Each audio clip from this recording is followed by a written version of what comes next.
In 1960, the young George Foreman lives in poverty in Houston, Texas, with his siblings Mary and Roy and their religious mother, Nancy.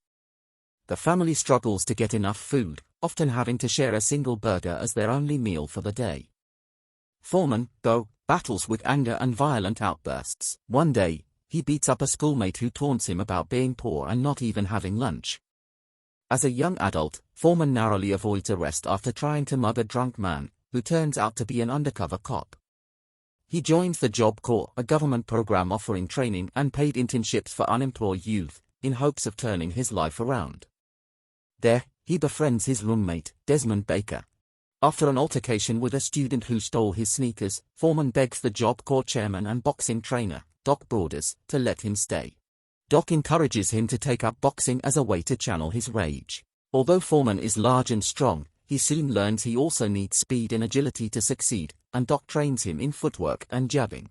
Foreman sets a goal to become the heavyweight champion of the world.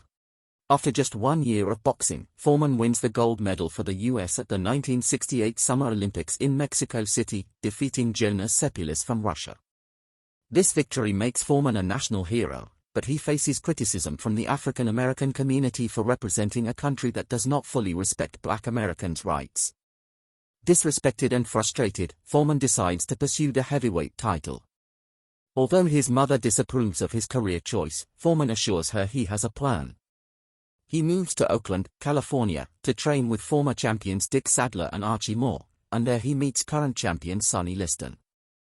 He also starts a relationship with journalist Paula, whom he later marries. With Doc, Paula, and Desmond by his side, Foreman becomes a rising star. He racks up a 36-0 professional record, culminating in a victory over Joe Frazier in 1973 to claim the heavyweight title. Afterward, he hires Desmond to manage his finances. Despite his success, Foreman cheats on Paula and dismisses his mother's belief that his achievements are blessings from God. He spends lavishly on a mansion and expensive cars. Desmond invests Foreman's money in blue-chip stocks. Foreman faces taunting from Muhammad Ali and, in their 1974 fight at the Rumble in the Jungle, loses his title due to Ali's rope-a-dope strategy. This marks Foreman's first loss in 41 bouts. He fires Sadler and Moore, and Paula divorces him because of his infidelity. After a humiliating loss to Ali in a rematch and a call from his family about his sick nephew, Foreman has a spiritual awakening. Witnessing his family pray for the baby's health, Foreman angrily prays for a sign from God, offering his own life in exchange. The baby miraculously survives, and Foreman decides to dedicate himself to Christianity, leaving boxing behind to become a preacher. He reconciles with Ali and Paula and pursues a relationship with Mary Joan Martoli, whom he marries. Years later, Foreman, now a preacher with a family, runs a youth center in Houston.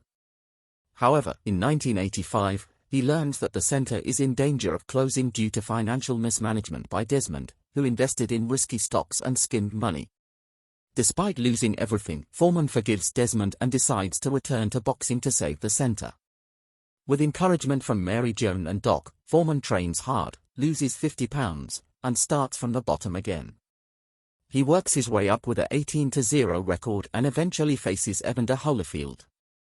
While he loses the match, the money from the fight and a profitable grill deal help him pay off his debts and reopen the center. At 45, Foreman shocks the world by defeating Michael Mora to reclaim the heavyweight title. He reflects that hitting rock bottom helped him realize that everything he was searching for was already within him. The epilogue reveals that Foreman became close friends with Ali. Doc was inducted into the World Boxing Hall of Fame in 1998, and Foreman continues to preach and run his youth center in Houston. The movie ends here. Please click the like button and subscribe to this channel.